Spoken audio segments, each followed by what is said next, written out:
Hi guys, hey, Pastor Gary here with another follow-up from the message that we had this past Sunday. Still in Luke's Gospel, chapter 6, we took a look at some really interesting things. First, that it was Jesus who spent the entire night in prayer praying about a decision.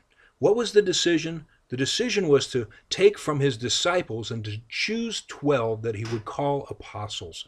Oh, now the difference between a disciple is the difference between being a student and one who is called or one who is sent out.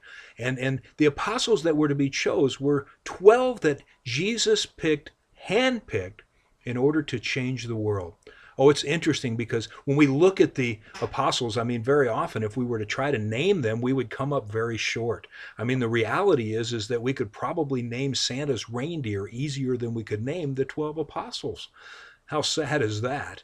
But the reality is that the men that Jesus chose were people that were just like you and I.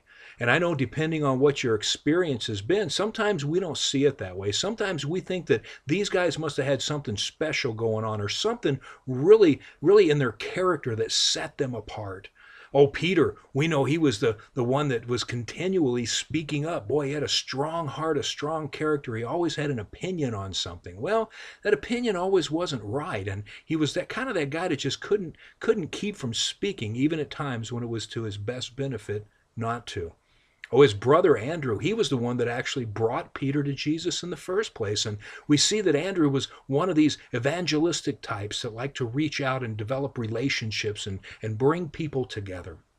James and John, the sons of thunder. Yep, the sons of thunder, the ones that would, if today you could imagine, would be probably a world WWF tag team championship. These guys were the ones that wanted to call fire down from heaven and burn up those that were opposing Jesus Christ.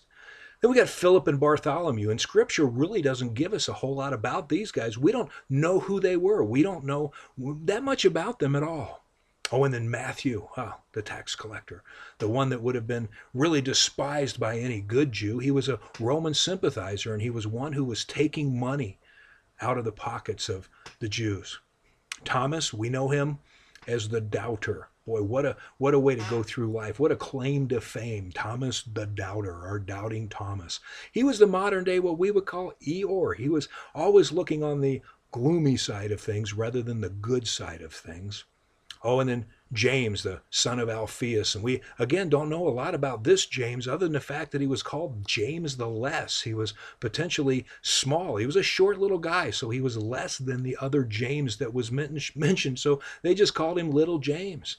We had Simon, he was the zealot. Simon was literally a member of an extreme group of nationalist freedom fighters, ones that had sworn a blood oath against taking out the Roman officers and Roman army members at every turn.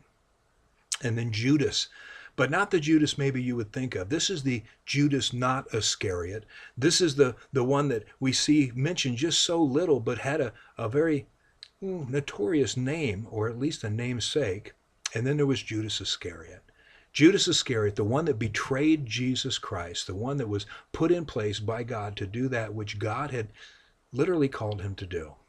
So when we look at these guys, when we look at this list of people, we've got this over-opinionated Peter, we've got this relationship-building Andrew, we've got James and John who are always looking to throw down on somebody, we've got Matthew who wasn't liked because he was somewhat of a shrewd and dishonest businessman, we've got Eeyore in the form of Doubting Thomas, we've got Simon, the freedom fighter, and then we've also got Judas, the one who betrayed the Lord.